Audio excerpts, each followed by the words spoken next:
Russia. Like even my Twitter followers didn't really support me. One of them tweeted at me, he said, "No one needs you there. You won't be a comedian in Europe. You will end up driving a taxi."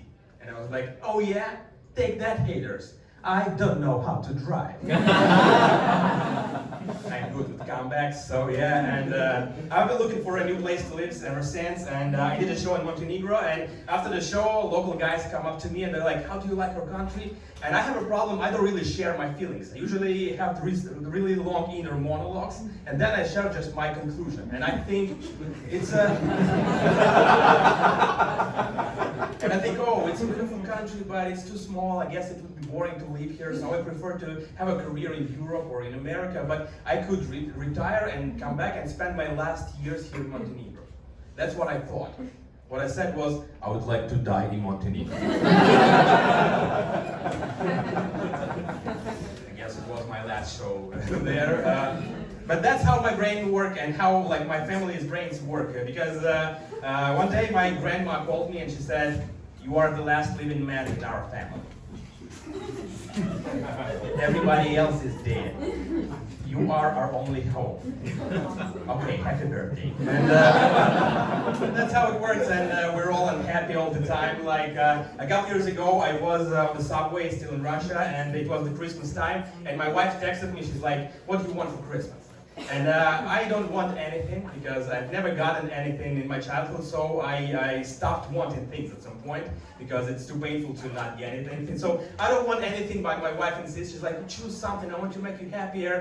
So I opened my Google app and I type in Christmas gifts idea for husband. And,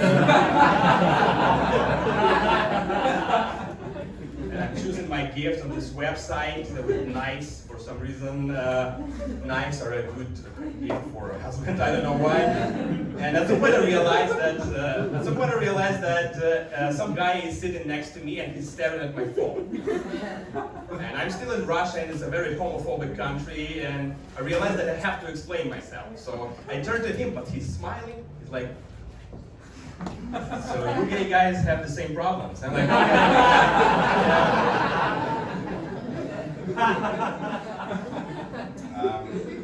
I moved to Berlin last October, and I really liked it here in October because I'm clinically depressed. And I thought that everybody was clinically depressed in October, but then the spring came and it became sunny and warm and people were smiling, and I'm walking around and like, "You fucking traitors.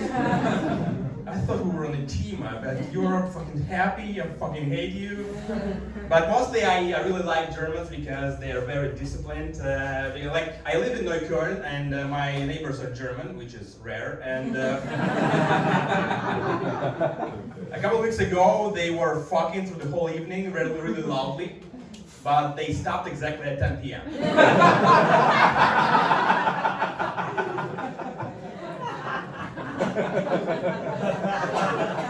I think, oh my God, did they plan it? Did they discuss it throughout their sex? Like, "Hey, honey, we gotta come by 10 p.m. now." And I've been learning German. I don't have the time or the energy to go to some school, so I learned German on Duolingo. And some people say that you can't actually use phrases learned on Duolingo in real life because they're too abstract. But I do use them in real life. Because sometimes if I'm with a German official and he only speaks German to me, I use a phrase from Duolingo. I say, "Ich bin eine Biene," which means I am a bee. And the official thinks I am an idiot. And he switches to English, and he speaks really slowly. He says, "Sir, could you please sign this document right here?" And I say, "Ein Hund und eine Katze." Just go away.